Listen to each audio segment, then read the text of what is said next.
घाटी में सैलानियों के साथ आतंकवादियों की क्रूरता से पूरे देश में आक्रोश के स्वर बुलंद हो रहे हैं।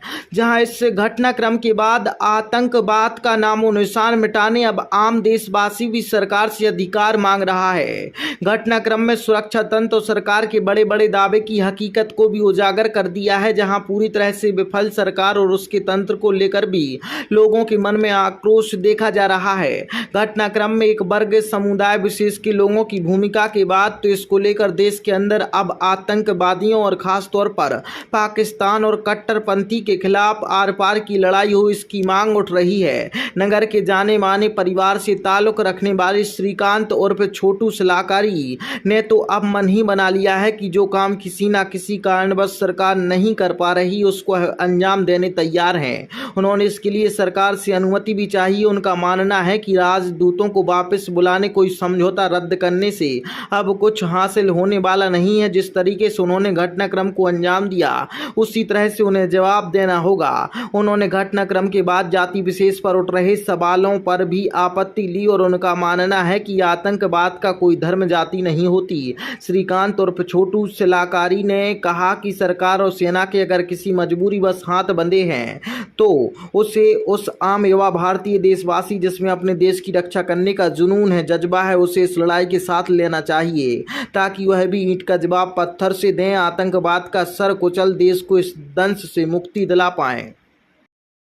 सबसे पहली बात तो हम शर्मिंदा है अपने देश की जो पुलिस व्यवस्था है, रक्षा व्यवस्था है। करोड़ों अरबों रुपये उन पर खर्च होते हैं। क्या कर रही थी LIB रक्षा मंत्रालय के निर्दोष लोगों मारे गए बेचारे, जो कैसे अपना पैसा इकट्ठा करके ऐसी भीषण गर्मी में 43-44 टेम्परेचर में अमरनाथ जी की यात्रा पे जा रहे हैं। इनकी सुरक्षा की चूक की वजह से सारे निर्दोष लोग मारे गए। मैं निंदा करता हूँ ऐसे आतंकवादी घटना को जिनकी कोई जात नहीं होती। ये एक कौम को, जो हमारा कौमी एकता का प्रतीक हमारा देश है, हिंदू मुस्लिम सिख ईसाई, इसी सब चीज़ों को चाहे देखो, हम यहाँ पार्टीगत कोई बात नहीं करना चाहते कि कांग्रेस ने क्या किया, भाजपा ने क्या किया। हम हिंदुस्तानी सबसे पहले तो आज देती है, भले वो मुसलमान हैं पर सारे मुसलमान आतंकवादी नहीं होते।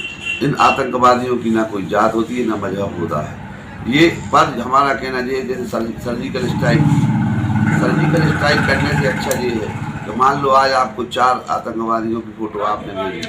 मैं कहना चाहता हूँ अगर निकम्मी है इस देश की पुलिस व्यवस्था तो हम जैसे रघुवंशी, हम जैसे खूनी आदमी जिनका खून खोलता है, एक निर्दोष ऐसे निर्दोष लोगों की कई घटनाएं हो चुकी और बढ़ चढ़ कर देश को बात उन्होंने नदी का पानी बंद कर, क्या होता है नदी के पानी बंद कर, अभी फिर खोल दोगे आप।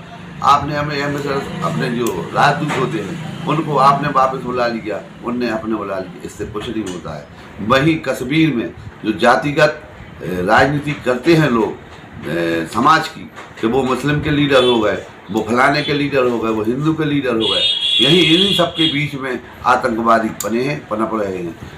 कठोर से कठोर कदम उठाकर अपने देश में जो आतंकवादी छुपे हुए हैं, मजहब के नाम पर, जो पैसे की दम पर, पैसे के लिए अपराध करते हैं, ऐसे लोगों को ढूंढ के मारना चाहिए। अगर मान लो देश की पुलिस व्यवस्था में कहीं कमी है या उनको लगता है कि मैं कर नहीं सकता, तो देश के जो नौजवान हैं उनके साथ कंधे से कंधा मिलाकर उनके लिए लड़ने के लिए तैयार है। हम लोगों के लिए शासन व्यवस्था कराए हथियारों की, रजिस्टर्ड हथियार हम लोग चला के हम लोग देश के आम नागरिकों की सुरक्षा करेंगे।